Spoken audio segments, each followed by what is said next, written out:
ఆ కుంభరాశి వారు చేయాల్సినటువంటి దానం.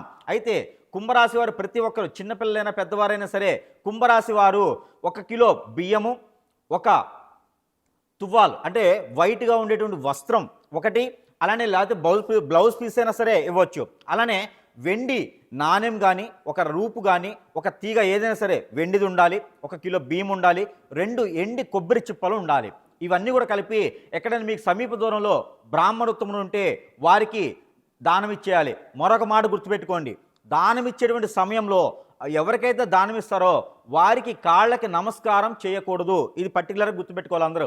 అయితే కుంభరాశి వారు ముఖ్యంగా వైట్ తువ్వాలు కానీ, వైట్ బ్లౌజ్ పీస్ కానీ, బియ్యం 1 కిలో పావు, అలానే ఎండు కొబ్బరి చిప్పలు, అలానే వెండి రూపు, ఇవి 2 కూడా అవన్నీ కూడా తీసుకెళ్ళి పంతులు గారికి దానం ఇయ్యాలి. మీకు సమీప దూరంలో పంతులు గారు లేకపోతే నవగ్రహాల్లో ఎక్కడైనా చంద్రగ్రహణం ఉంటుంది. ఆ చంద్రగ్రహం మీద ఇవన్నీ కూడా ఉంచి మీరు సంపూర్ణంగా దండం పెట్టుకొని గ్రహణానికి సంబంధించిన దోషం మీకు వెళ్ళిపోవాలనుకొని మీరు మీ పని మేము చేసుకోవచ్చు.